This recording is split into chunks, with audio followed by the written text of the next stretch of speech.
You know, back in the 90s, storytelling in video games was still really primitive, but by the mid-2000s through the early 2010s, things were actually getting really cool in how narratives were being presented to make a video game just feel so much more immersive than anything the industry had done before. But nowadays, things really are different. So often, multiplayer, retention, and cosmetic monetization end up becoming the forefront or primary focus of a game. Nowadays, it almost feels like good stories in games are few and far between. From the end of 2013 to now at the end of 2023, the amount of good story games have seemingly shrunk down in size, but there still are some gems of very amazing stories that have released in the last decade that deserve praise for going against the grain and doing something special. So we're looking at the best story-driven games from the last decade. Okay, now when Luke and I were going over games for this specific video, the one game that was at the top of my list that I felt like I had to talk about, easily Persona 5. Okay, if you've never played Persona 5, hear me out. This game is absolutely incredible. You know how like a lot of the times in video game discourse online, a lot of people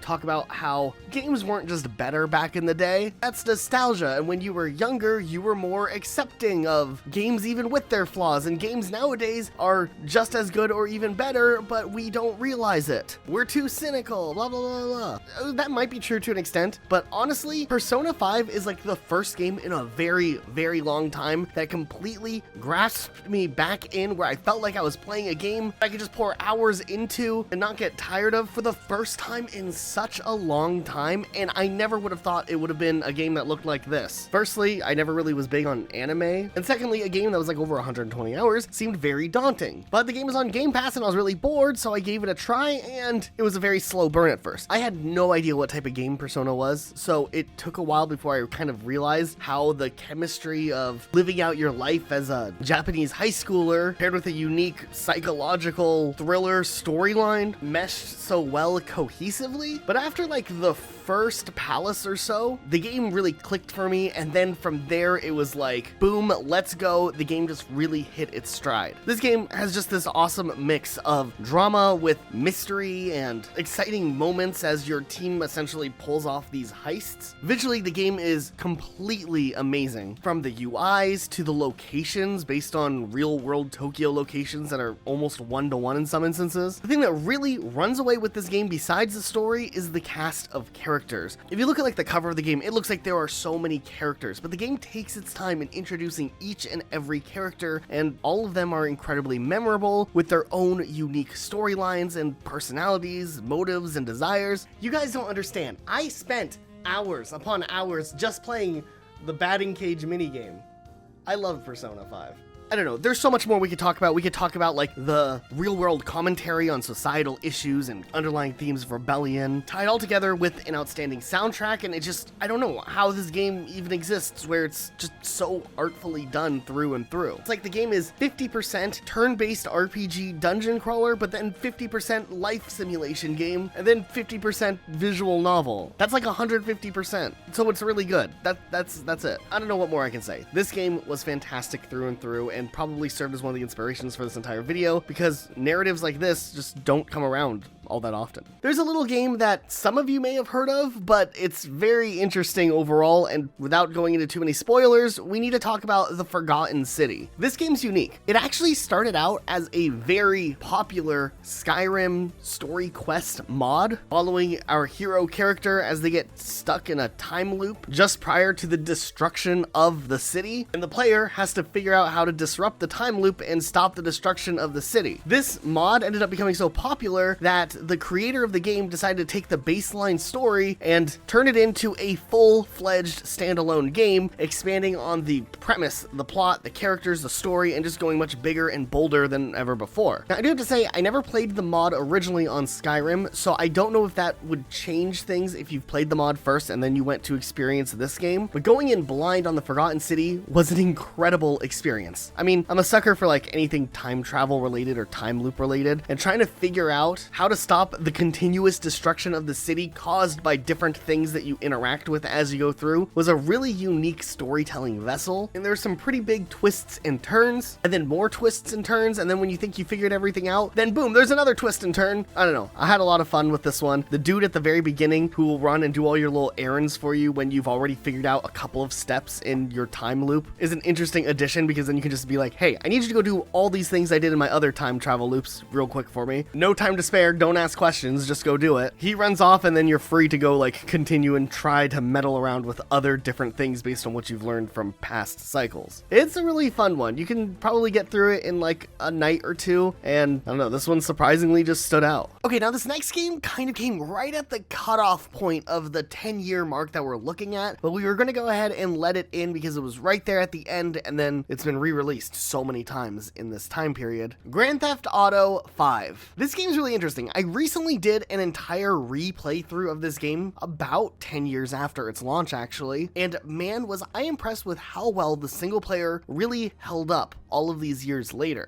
And I, interestingly enough, discovered a new appreciation that I have for the story writing that Grand Theft Auto 5 implemented here. Okay, so like while people generally liked GTA 5 overall, like the single player replayability is incredible, I feel like the story side of the game is always misinterpreted. So many people used to praise GTA 5 for its realism and whatnot, but I actually have a different argument here. Grand Theft Auto 5's story through its narrative and world building is good, not because of its realistic components. Matter of fact, quite the opposite here. Grand Theft Auto, since the beginning of the series, has always teetered across this line of real and surreal in a way, and Grand Theft Auto 5's narrative is like a masterclass in satirical humor and absurdity. The fact that the world establishes itself just similar enough to our real world, where a lot of the times things feel normal, the bizarre situations that our characters that we play as find themselves in give this heightened sense of uniqueness, making the story side of things really stand out compared to other storytelling games out there, and also especially compared to other Grand Theft Auto games that came before GTA 5. The characters were incredibly written, where we have not only 3 characters each with different backgrounds and different motives that are all forced together, but the larger cast of characters that are by extension included in the lives of the characters that we play as really paint an interesting dynamic, and making a lot of the motives and reasons for why our characters are doing the things that they do make a whole lot more sense. It is a shame that Grand Theft Auto nowadays became so overshadowed by the online component of the game, which obviously makes more money, that over the years, story add-ons and follow-ups were either continuously pushed back over and over or implemented into the online side of things. But hey, with Grand Theft Auto 6 on the horizon, who actually knows? Red Dead Redemption 2 is another great example of a game exactly like that. It's Rockstar, so you know like the quality in the game is already going to be on another level, and Red Dead Redemption 2's story mode was actually pretty outstanding. Whether you went far and finished out the narrative, or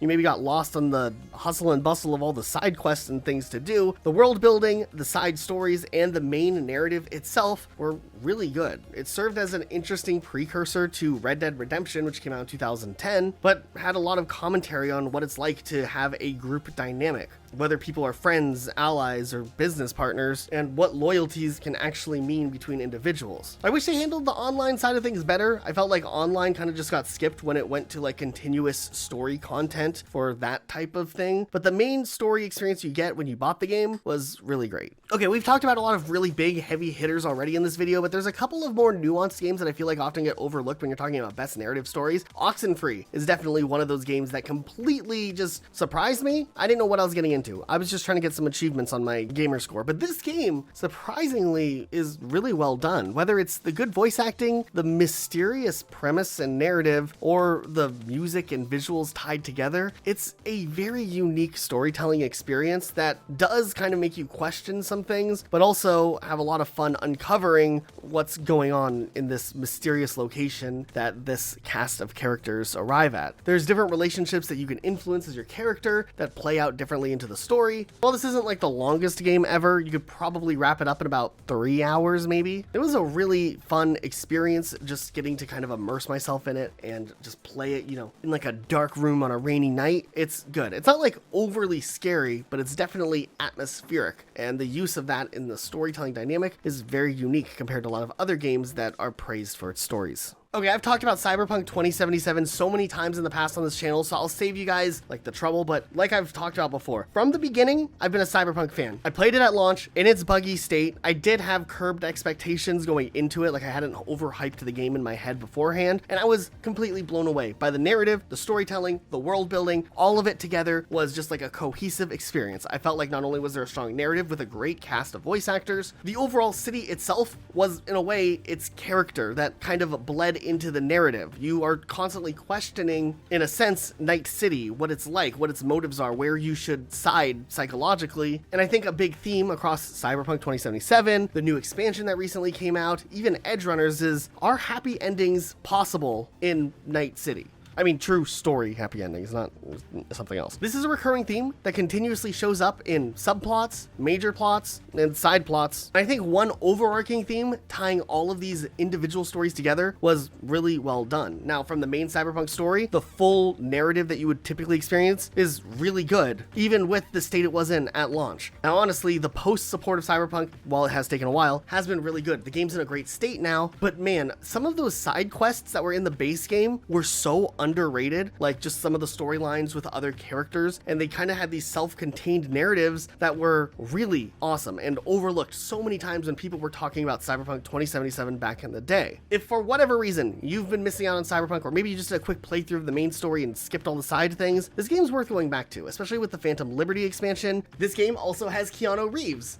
and Idris Elba, actually. What more could you possibly ask for? There's just a lot to see and a lot to do and a lot of quality content and storytelling in Cyberpunk 2077. Before Cyberpunk 2077 released, CD Projekt Red had a reputation of just kicking it out of the park with The Witcher 3, another narrative-driven experience that was huge, and the expansions that released later were praised across the board, and it's a game I never somehow got around to playing. I just have missed it all of these years. But now that I'm wrapping up Phantom Liberty and Cyberpunk 2077, I think I know what I'm going to finally check on next. I can't fully endorse Witcher 3 because I haven't played it somehow, but I have a feeling that the fact that this game is just so loved across the board, the reviews on it have always been like glamorous. I think it's one of like the top rated games on Steam. I have a feeling I'm in for a pretty good adventure here. It's just like one of those games that you know, like it's popular for a reason. It's probably going to be a good experience. Okay, and while we haven't played every single game that has released in a blockbuster scale in the last decade, there are a few smaller games that are more self-contained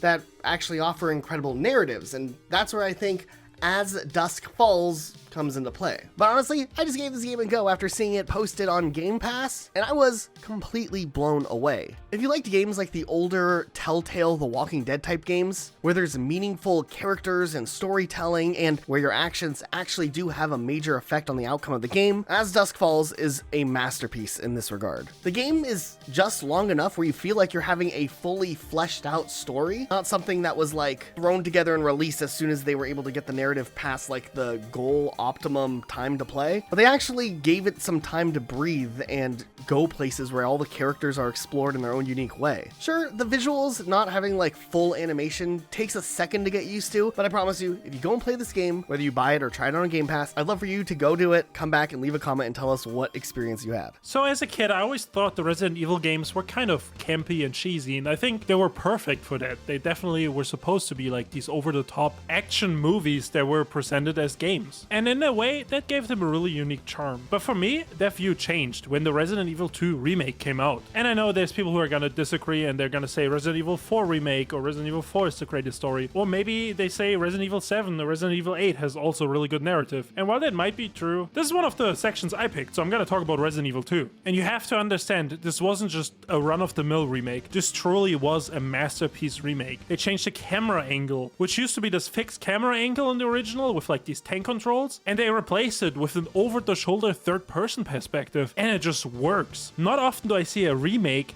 that updates the gameplay completely. And if they do, they usually aren't this good. But yeah, let me get off the mechanics and all that stuff. This is about story after all. The core story remained the same, but the remake included expanded narratives, it added additional dialogue, and actually fleshed out the characters way more than the original ever did. And on top of that, they obviously updated all the graphics, which made the cutscenes look better, and they redid all the voice acting from the ground up. Without going into any spoilers, but there's also new side missions they added that actually also give extra story, which is cool. And honestly, this was was one of the games where I sat down and I just finished it within a couple days. I just couldn't keep myself from playing this. And I don't often come across those. And also on top of that, I'm kind of a weenie when it comes to horror games. So me beating this was a big step for me. NieR Automata is another game that is praised universally across the board whenever people have actually played through the game, and I'm not far enough into the game yet just to figure out why and how the story gets really good. Now, I am invested in it, and I've started the game up. It's still installed on my Xbox right there alongside Ghostwire Tokyo and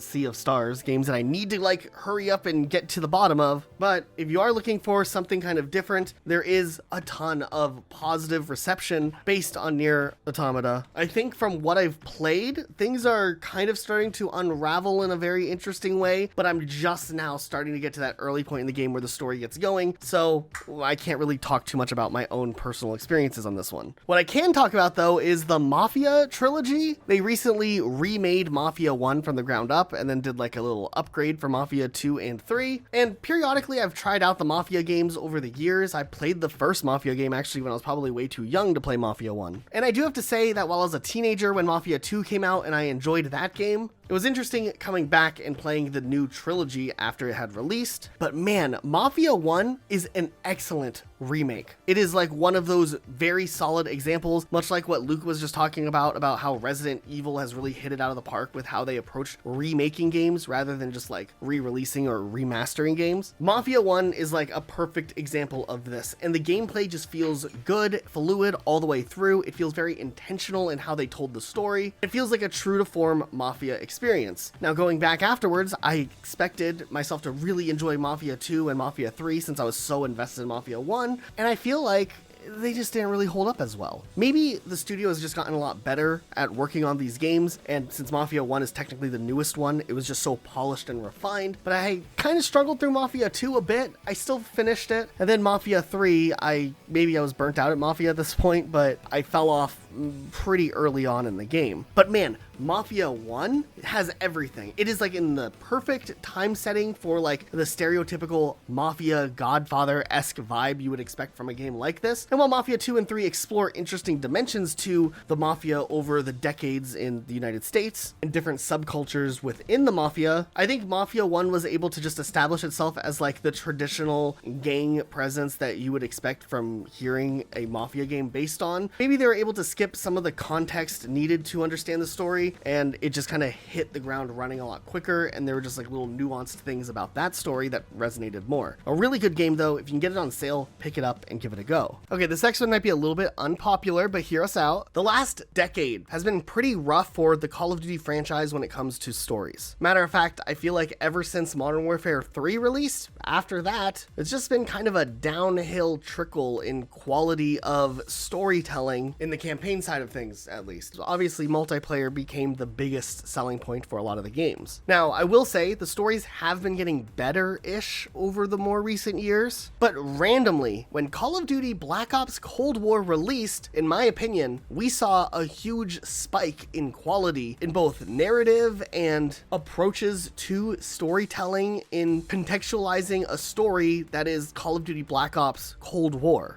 It's a little hard to explain, but this shouldn't have ended up working as well as it did end up working. There's still a lot of scarce information about what happened during the development of Black Ops Cold War, but it looks like for a while, Raven Software was working alongside Sledgehammer Games on a Call of Duty game that might have been called Call of Duty 1984, but there was some trouble between Raven and Sledgehammer Games, so Activision stepped in and divorced the two, and then put Treyarch in Sledgehammer's place and said, hey, actually make this Black Ops. So from there, Call of Duty 1984 became Black Ops, and elements from the Black Ops universe were put into this game to make Cold War. This should have been a mess, and somehow the narrative actually feels really good. It has this perfect mix of old story and new story tying things together. It feels like a true to form sequel to the original Black Ops game with enough callbacks that make sense, but also those callbacks don't overstay their welcome, as there's a lot of new ideas that this story goes in that makes it completely stand out. It's interesting how a sequel to a game literally just 10 years later can still feel like it belongs in the series more than what Black Ops 2 did when that released, or Black Ops 3's campaign. This one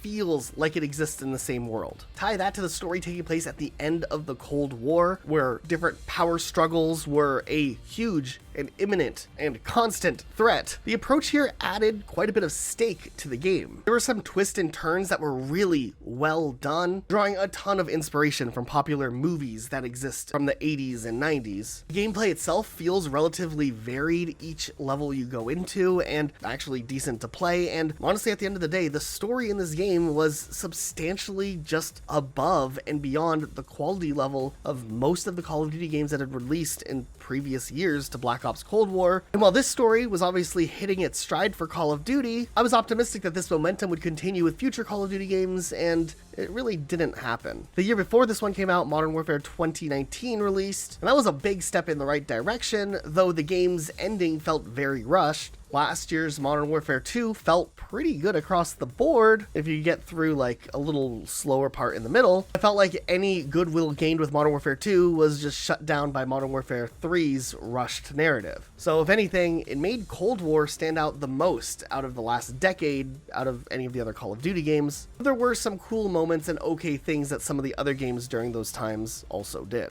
Then the next game is going to be probably a little bit of a more controversial one, maybe. But A Way Out. I know some people really didn't like this game. I thoroughly enjoyed this game. I played it with my wife, technically before we got married, and it was like one of our first games that she played, and we had a great time with it. The story is maybe a little bit on the nose, and there's a lot of homages to popular films and movies that can come across as corny, but also you know that they're like doing it as an homage, so you can appreciate it if you're looking at it from the right angle. But a mix of how the story actually ended up being this big narrative adventure that had stakes in it was really well done. It might not have been like the most polished story through and through and like perfection, but it still was, in my opinion, one of the greatest stories in the last 10 years. It was really cool, so I wanted to just mention it at least a little bit. Now, this one, I was a little on the fence about it, and actually it did take me a long time before I knew what I wanted to say about it, but Far Cry 5 might actually be one of my favorite story games. More specifically, I would say my favorite co-op story game. Now, don't get me wrong, Far Cry 3 and Far Cry 4 also had good narratives, and I haven't played Far Cry 6 yet, so I can't really speak on it, but I felt like Far Cry 5 had the most interesting setting out of all the Far Cry games. So the way the game starts off is actually very interesting. Basically, you're this deputy sheriff that tries to arrest this cult leader called Jacob Seed. And since the whole region is controlled by Jacob Seed and his cult, it's not an easy thing to pull off, and so things go south. I just think there's a lot of parallels drawn to like things like Jonestown and other cults we've seen over the years. And for me, something like that just immediately grounds it more in reality, and sometimes just intrigues me more than fully fictional things. And with Far Cry 5, I had one of these moments. But I do think if you never played a Far Cry game, my personal recommendation is just get Far Cry 5, maybe get a friend, and just play that game. I don't think you'll be disappointed. And then there was one more game I've been like just mentally battling back and forth as to whether or not it should be included in this video, but Ghostwire Tokyo, which is another game published by Bethesda but developed by Tango Gameworks. I don't know what it is about this game. I love the atmosphere, the premise, the storytelling from what I've experienced is really cool, but at the same time, I haven't fully gotten to finish this game yet. I'm currently probably about 60% through the story, and it's been great so far. I've heard great things about the game, and I'm enjoying my time with it. I do find myself getting distracted sometimes, taking long hiatuses from my playthrough of this game, but every time I come back, I have a good time. I don't know. What do you do if like you wake up and there's like a spirit of some dude in your body, like talking to you, trying to control you, and then like also like this fog comes in and everyone just like disappears, and you're looking for your sister. There's like a lot going on with the story, but it's really intriguing, and the gameplay is surprisingly really fun to tie it together, along with good voice acting, even in the dubbed version. I enjoyed this one. I'm just a little hesitant if I haven't fully finished the story yet. I feel like I kind of missed a lot of the hype for this game. I played it on Xbox after I was added to Game Pass, and there probably was more hype when it released as a timed exclusive on PlayStation first. I'll be honest, when it comes to PlayStation games, my experiences are pretty limited for judging games. I mean, out of nowhere, after like the hype died down and everything, I've tried games like Last of Us, I've tried games like Uncharted. I don't know if I ever really gave them enough time to let them hook me in, but one game that was PlayStation exclusive that did hook me in right away was Detroit Become Human. Now, I did follow this game a little bit back during its like pre-announcement time period. The concept of it was really great, and at its time the visuals looked really compelling, and when I finally did pick up a PlayStation 4 Pro, this was one of the games I picked up, and I fully enjoyed the story through and through, beginning to end, and then went back and played different branches of the story to see how outcomes would dramatically change based on what some of those choices choices were. Just one of those games that have a really cool world and a really cool concept, and it just feels so much different from the stereotypical action-focused games that are out there. Having something so narratively focused and well crafted makes a unique experience, and I think Detroit Becomes Human kind of pulls on a lot of those like emotional heartstrings and ties it together with interesting like detective work gameplay and some other interesting like sneaking mechanics and whatnot, and it was a solid experience. I mean, if we're talking cool locales, like we had Ghostwire Tokyo and we had Detroit Become Human, but honestly, Spiderman for the PlayStation 4, the reason I got a PlayStation 4 was solid also. Like the recreated New York City is amazing, the gameplay itself was good, and then they actually tied it up with a really good Spider-Man story. It did its own thing, but it still stayed true to a lot of like the source material that has made Spider-Man so popular over the years. I haven't gotten a chance to compare Spider-Man to Spider-Man 2, and I only played a little bit of Miles Morales. I'll eventually get back around to these games, but at the very least, I know that in the last 10 years, Spider-Man was solid across the board. Now, Bethesda as a publisher has put out a ton of great games in the last decade. Compared to a lot of the other studios, their main attention to single-player stories, and Fallout 76, ignore that, usually are decent enough. I mean, like the Wolfenstein games were actually pretty good, though I would say the big selling point about Wolfenstein is really the gameplay. The story's good, don't get me wrong, but it more serves as like a vessel to move the game on from location to location. I wouldn't necessarily classify it as a narrative masterpiece, but hey, you can't get mad at a good campaign story tied to decent gameplay. There were some other interesting titles under the Bethesda branch like Deathloop. Dishonored 2 had a great gameplay, though I felt like the story was a little bit weaker than the first Dishonored. And then of course the two biggest like main games under Bethesda as a developer and publisher, there was Fallout 4 and there was also Starfield. Now I know I'm gonna have the unpopular opinion here, and just bear with me because I know this is subjective. It doesn't fall under the same for everyone here. I genuinely enjoyed Starfield's story through and through, beginning to end. And honestly, I feel like the general consensus of players who picked up Starfield and played it kind of fell on one side or the other of like a 50-50 line, where you either really enjoyed the game or it just didn't resonate with you and you fell off the game pretty quickly. I think YouTube sometimes can be a little bit of an echo chamber, and a lot of the negative commentary got more publicity. I mean, that's fair. It's an echo chamber in here sometimes. But I felt like I personally was kind of the reverse of how a lot of Bethesda fans felt, where I enjoyed Fallout 4 enough, like the world building and some of the little story quest lines, but as an overall narrative experience, it wasn't anything too special for me. But Starfield, I was just completely blown away. So at the same time, I feel like the people who didn't resonate with like the space sci-fi setting made by Bethesda might feel the reverse, where they feel like Fallout 4 is like way better than Starfield. But for my pick, Starfield is still a top narrative experience that I've played in the last 10 years. You know, the beginning of the game's a little bit slow, and it's different from how other Bethesda games kind of approach starting things off. Like Skyrim, you know, there's a dragon. Fallout 4, there's like a nuke going off. Starfield,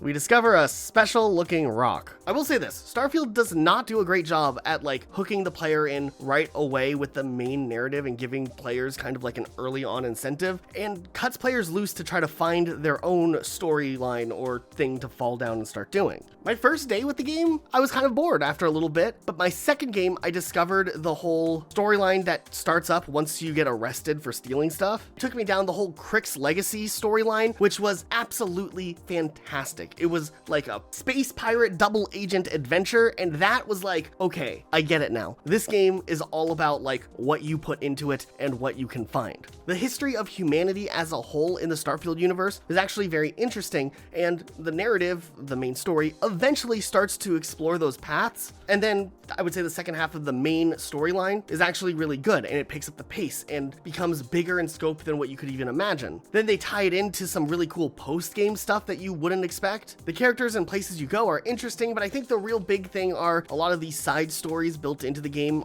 really can steal the show from time to time. Sure, there are other issues with this game technically, like the loading screens are kind of obnoxious. Some of the stuff does feel really dated. I mean, they're using like the same engine that they've been making other games on, but it definitely feels like there's parts of the engine that have needed to be overhauled for quite some time, and that can take you out of it. But if you are able to look past it, I think Starfield had a very great story, and I am surprised that we didn't see it show up at like the Game Awards for nomination nominations for narrative or anything. Even if it wasn't to win, I'm just surprised that it didn't even get like a mention or a place here. But once again, this is a video on like best storytelling games, best narratives, not necessarily just best games overall. I mean, Doom is a great game under Bethesda, but I don't think it's a game you pick up if you're looking for like a very strong story narrative. There was a time where Telltale Games was really known for making some good stories that people got really invested in, like their Walking Dead series, for example. And honestly, I personally never could get into those games. I was a big fan of the show, so I kinda didn't really care. I know that's kind of a stupid reason, but 11 years ago, that's how I felt. I don't know, I was 17 years old. Nonetheless, when at the end of 2013, The Wolf Among Us released, I was very invested in that story. The Wolf Among Us is based on Bill Willingham's Fables DC comic book series, and while I had never heard of the comics before, I thought the concept was pretty interesting. Basically, it's set in this alternate world where characters from fairy tales and folklore live in a secret society among humans. The game takes place in a section of New York City called Fabletown. You play as the main character Bigby Wolf, who's like the sheriff of this Fabletown, and you're responsible for keeping its inhabitants, known as Fables, in line, ensuring they remain undetected by the human world. And the game kind of got this noir vibe going already, right off the bat. And then one of the Fables gets murdered, and you're like investigating this mystery murder, which unveils a deeper and darker mystery involving the residents of Fabletown. I know on paper a story about a bunch of fairy tale characters might not sound that interesting, but I do think it's very well written and actually captures something that I hadn't seen before and I haven't seen since. It's very unique seeing a lot of characters in the settings, like seeing the Beast from Beauty and the Beast just be a regular dude living in an apartment building. The game is also very like mature and gritty and has complex characters, tied together with this moral decision-making mechanic where players navigate through the game by interacting with other characters in their environment, making choices that influence the story's direction and its outcome. And I know this doesn't matter as much now, but the game back then came out in episodes, so it started at the end of 2013 and then throughout 2014 they would release 4 more episodes. And I think that just also kind of added to the mystery and the flow of the game, because each episode is obviously written to be an episode. And they're obviously all connected, but it just kind of feels like this book that you're reading chapter by chapter, kind of like a comic book that comes out in multiple parts. And as I mentioned, this is my favorite Telltale game, and personally I can just recommend it. I think it's where Telltale peaked. Each episode is obviously written to be an episode, and they're obviously all connected, but it just kind of feels like this book that you're reading chapter by chapter, kind of like a comic book that comes out in multiple parts. And as I mentioned, this is my favorite Telltale game, and personally I can just recommend it. I think it's where Telltale peaked. Okay, now the next game I haven't actually fully played through yet, but I did start it, and it's interesting, but the Yakuza games are now all available on Game Pass, so I finally gave those a go, and the story is interesting to say the least. But I do think there's something special there. If you're down with like the beat 'em up type games, like these games could be for you, but also the story is something else. I don't know. I've only ever seen like really like short segments online ahead of from where I am in the game. Yeah, I don't know. It's a series that I think I might dive into and give a better look at, because I do think at least the premise is interesting. Yeah, I mean, honestly, they look crazy. The clips you see of the stuff happening. I saw one recently where like someone threw a baby and some other guy caught it like it was an NFL game. I don't know the context of that, but it looks crazy. And I mean, there's a ton of games, right? There's like the normal Yakuza games, then I think there's one like set in the past, like in the 80s. That was the one I played, yeah. They have so many interesting stories and stuff. The one thing I've noticed from this list so far is that there are some games that we've been slacking on even just trying out. Like there's so many good games that we've talked about, but there's a handful that we've kind of missed out on that we need to look into a bit more. Catch up on, you know. But I mean, hey, maybe this video will get us to catch up on some of those, so maybe that's why we're making this, you know. So like, what else do we have that we haven't actually sat through and played? There's a couple of interesting ones. Definitely one that I think has an amazing story from what I've heard, and I've started a little bit, is God of War, like the reboot, the very first one. Oh yeah. You know, I didn't get very far, but from what I've heard, it's a very good story. And I mean, I don't really know where it goes because I don't want to spoil myself, because I do honestly still want to play it. But it's definitely probably the strongest reboot story out of any game that I can think of. Right, it definitely has a lot of like universal praise from like the fan base around God of War. Like when the new one came out, the hype was like, I mean, you couldn't go anywhere without hearing about the game at least. So I mean, the story has to be good. I don't know, it's something with me and like PlayStation exclusives. They just take me a really long time to get around to. Unless it was like Spiderman, I guess. Well, they have them on PC now. You could play them on Steam Deck. Yeah, it's true. I could play it on my Steam Deck now that I have something I could play it on, which is kind of nice. And that reminds me, another game that I initially started on PlayStation 4 and I started again on Steam is Horizon Zero Dawn, which I think has a very interesting story and very interesting premise. I just haven't gotten very far into the game to where, like, I feel like the story picks up. But I think that's also another game that a lot of people say has a good story, and, you know, it got a big sequel too. Now, I have a very interesting question for you. Because I think you probably know my opinion on this, but I want to see if maybe you have a different opinion so we can, you know, compare and contrast. But I really struggle getting into Assassin's Creed games. I mean, I know there was like some popular ones back in like the early days, and then they released them like yearly for a while. Is there such thing as like a really good Assassin's Creed game from the last decade? I mean, I'm sure that's controversial, right? Like people are going to be like, yeah, they're all good. The most talk I hear is about the mechanics, or like, you know, not essentially about the story itself. There is a lot of story going on with, like, what is it called? The Animus or whatever?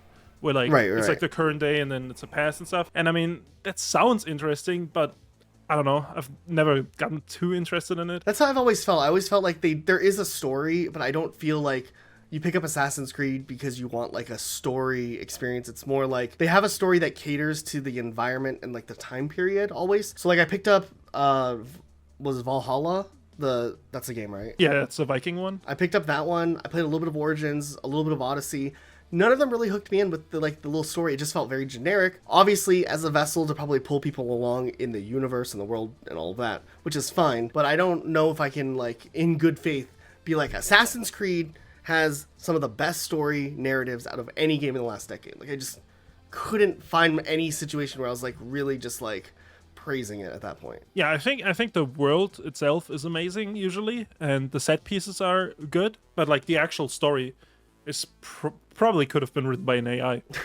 I mean, maybe. We don't know. That's the future. Now, I did play a bit of Celeste. It was like a platforming indie game a while back. Really good. The story was kind of surprising because I felt like a game like this normally wouldn't have a story, but the writing like kind of was wholesome and kind of carried the game along a bit. So that was a cool experience. And then there's other like smaller indie games that are really popular, like Undertale. I've played a little bit of Undertale and I kind of fell off. I mean, people really like Undertale though. The music is amazing, and I think the story is also good. Do we need to give Undertale another try maybe? I mean, it shouldn't take too long. How long does Undertale take to play? According to How Long to Beat, it is about 7 hours long, the main story. That's not too long. Kind of longer than I expected, but I mean, maybe we need to give it a go again. Yeah, maybe. One that actually came out very recently, and so I'm not quite sure if it fits here yet or what's going on, and I haven't played it yet, but it's Alan Wake 2.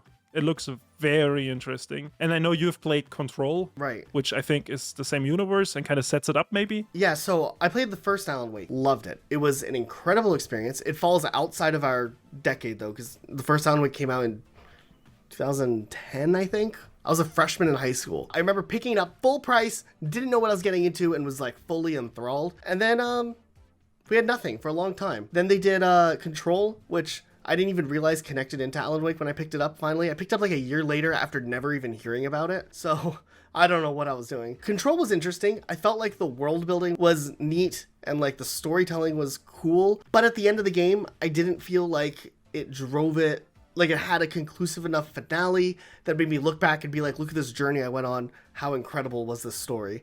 It just didn't have that. It had a story. The gameplay was fun. It's a good game. But I felt like it just didn't have like that extra little touch to put it into like masterpiece or like a master class in storytelling. But they did do a lot of crossovers with Control to start to like set up Alan Wake, which were really cool. And then of course Alan Wake 2, which I haven't gotten to play yet because it just came out like a month ago. Hopefully will be just as good. So we wanted to at least give it a mention here. So here we go. But we haven't actually gotten to sit down and play it. Yeah, I mean, it's definitely something I do want to play because I did play the first one too. I haven't played Control, or there's another game that's connected, right? Quantum Break. Quantum Break, right? I started that game, and that game kind of didn't catch me. I struggle with Quantum Break so much. I feel like it's a game that I would really like, but every time I pick it up, I play it for like 15 minutes and then I get bored. I don't know, do I have the attention span of like an insect? But I just fall off. I just think like Alan Wake is a horror game, and that's what makes it so interesting and intense. And I guess the other two aren't, so maybe that's an issue for me. Control does like the mystery vibe really well though, so it worked, I think. Right. Where Quantum Break feels more like a action thriller from what I played. Yeah, it looks like an action thing for sure. I think that's how they promoted it too. Yeah. But I think they're all connected somehow. I think there's like a little Yeah. multiverse going on there. Or connected universe? Maybe it's the same universe, actually. I don't know, actually. Who knows? I think I need to look into that. Maybe there's a quantum break connecting them all. Ooh, look at that. Earlier in the video, I did a section on Bethesda, which I know you haven't, but I talked about like the big comparison, the big heavy hitters from Bethesda as a developer were Starfield and then like Fallout 4. And I kind of talked about how I resonated better with Starfield than Fallout, but I feel like it's like an either this or that type thing. And I know you liked Fallout 4. But specifically, you've talked about in the past the DLC being pretty good for that, and I haven't tried any of the Fallout DLC. I thought the Fallout 4 Far Harbor DLC is probably the best piece of Fallout media we have, or like Fallout game. Honestly, like it's just worth playing the DLC, even if you don't play anything else, in my opinion. You know, Fallout 4 is set like in the Commonwealth, which I think is like Massachusetts, right? And Far Harbor is like an island off the coast, and you go there, and there's like this mystery vibe going on. There's like these 3 factions, and you're trying to investigate. There's like a murder. It's like almost like a noir murder mystery, you know what I mean? And it's just very, very interesting. And honestly, for me, it stood out from Fallout. It was like the best DLC they have ever done. And I think it's even better than the Fallout 4 story. And I think the DLC story itself is about like 7 hours long. That's actually a decent length. That's a good chunk, yeah. Okay, I have a question for you, Luke. Yeah. Related to what we're talking about, kind of. Kind of. Kind of not. Maybe a little bit. But why on our list, we had this list of all these games that we thought were narrative masterpieces. Why isn't Redfall on our list? That's a very good question. I mean, we're talking about, you know, awesome games, and I think Redfall definitely is a game of all time. It had a story, I think. It did have a story, yeah. Maybe. Actually, did it? I don't remember. It wasn't like these like weird like stop motion things. Was that a different game? Oh, maybe it was. Maybe partly it was. We played for like 1 whole hour before we turned it off. We played it on release night, and it was awful. It was boring. And I don't know. We played it with a group of 4 too. We went straight for the lighthouse. We got up to the top, and then we jumped off, and we're like, "Oh, this is an experience." Redfall is probably on the worst story list. There's gonna be some other games that I know people are gonna ask us about why they didn't make it onto the list of this video. Halo Infinite. I don't know. It's just not like a. I mean, it's an okay story. It's just not like a. It's not the greatest. It's not the best Halo story. It's not the best Halo story. It's not one of the best stories in the last decade. I don't think it's like a 4 out of 5, 8 out of 10. But we wanted to talk about the stories that go beyond, you know, and touch on like that 9 out of 10, 10 out of 10 level for us. And just Halo Infinite, like the story's okay, but it took so long for us to even get a piece of Halo content, and for that just to be the story. It's too weak. And the only story that we're going to have for a long time just wasn't really enough for like a comeback. We know there isn't going to be any new campaign content for a long time, right? They fired all the people working on campaign. There won't be any campaign DLC. So like, you know, we have this cool story base, but like nothing will come of it for the next 10 years. I don't know. And I think that's an interesting point with how much like context of the state of Halo is important for its narrative, because like with knowing that this is all we're getting for a long time and it's all we've gotten in a long time, for it just to be kind of okay, it hurts, I think, Halo overall more than if like this was just a in-between release of like between 2 other games that were going to come out on a regular basis. And then the only other Halo main game that came out in the last decade was Halo 5, and I can't say that Halo 5 Guardian's story is better than Halo Infinite's. It definitely is not. And I mean, I do have to say Halo Infinite story isn't bad. Like there's a lot of interesting characters, right? Like they managed to put in 2 new characters that are actually interesting, like the pilot and the weapon. They can keep going with these characters, right? And I think that's a good setup, but like, when will we see them again? And there was just a couple other little things about Halo Infinite that I felt hurt the storytelling overall. The over-reliance on holograms as a narrative device rather than like cutscenes where you're like riding an elevator and there's like some hologram stuff going on to tell you what happened rather than just giving us like a traditional flashback. It felt weak. It felt like there was a lot more that we wanted to see with what was happening in the universe rather than them just telling us what happened in the universe. And then a couple other games that we haven't included that people might bring up. Disco Elysium. Played a little bit of that game. I can see the charm of it. It just didn't hook me in. Maybe I should give it another go, but there are people who just like swear by that game up and down. So yeah, I mean, there's definitely people who consider Disco Elysium like the best game ever. You know what I mean? Like, yeah, I think IGN has it listed in, like, they have like a updated list of like the top 100 games of all time, and I think like pretty regularly Disco Elysium's up there like towards the top. And then Baldur's Gate 3, Luke and I are planning on playing it together. We just haven't gotten to it yet. Well, it isn't out on Xbox. Hopefully soon. Right. We could play it on PC, I guess. Do you think it runs on the Steam Deck? Yeah, I'd say so. Probably, honestly. Yeah. I mean, I don't know. I think it's verified for Steam Deck. And then Titanfall 2. We both started Titanfall 2 back in the day. We never got very far in it. We both agreed that, like, yeah, the first part was kind of interesting. Never really had an explanation why we never went back to it. But I've heard great things about the Titanfall 2 story. That's, like, the main reason people want to see Titanfall come back, besides the multiplayer being more advanced movement. But, like, the narrative, I guess, set up in Titanfall 2 was really good. But I know nothing about it. Yeah, I mean, people really claze for Titanfall 2. And, I mean, I guess maybe rightfully so, yeah. Especially Halo fans. Oh, like Halo people. Halo and Call of Duty fans. Like, I feel like it's just maybe the FPS side of things. Yeah, I guess those were kind of the audiences they tried to capture back in the day with releasing these games, right? Like, they tried going for the Halo and Call of Duty audience. And I mean, yeah, I mean, it worked. And I mean, I don't know, maybe one day I'll play it. You know what's interesting? When we're working on this video, we're looking at games in the last decade. I was surprised with how little Nintendo's representation is here. But honestly, they're great. Like, Nintendo's great at developing games. They make great campaigns and, like, single-player experiences. But when it comes to storytelling and narrative-driven experiences, I don't feel like there's really, like, that many big things that I can think of. I mean, what, Xenoblade Chronicles probably is their closest thing to, like, a deep narrative. Yeah, probably. And I mean, Breath of the Wild has a story. It's just more like Elden Ring, where it's like the world around you kind of tells the story. Yeah, it's more about your own experience builds the story, and then they have, like, some little story threads in between. Good games. There was a couple of Fire Emblem games I played over the years that I did enjoy the story, but I wouldn't say it's a greatest story overall. Did you ever play Octopath Traveler? I have been meaning to try that. No, actually I've not. Those, like, big RPG games like that are always kind of, like, hard for me to approach. But then I like Persona, but I don't know if this is like Persona. From the gameplay I've seen of it, it doesn't look very similar. I don't think it's like Persona. But, I mean, it could be. But I mean, one thing that we might be missing though, the Mario RPG just got remade, and the story in that is apparently pretty good. That's interesting. I've never really gotten into the Paper Mario games. I've been meaning to play Super Mario RPG though, so maybe it's time I pick that up and see if the narrative is good. It might not be though, or it might just be okay. I don't know. I mean, honestly, like, I've just seen, like, more, like, funny stuff from it, right? Like, the Paper Mario games have, like, their own humor, kind of. And then the Mario RPG also has, like, a similar humor. Yeah, this topic was actually really challenging, I think, for us. Because, like, there's so much ground to cover in 10 years. And then, while we've played a lot of games in 10 years, like, I mean, if there's a story-driven game, we usually go and seek it out. You start to realize how many games you've missed along the way, and you're like, wow, how did I just, like, not even give this game a go, or not give it enough of a try? Yeah, hopefully this video inspires us to beat some games. I do really want to beat God of War.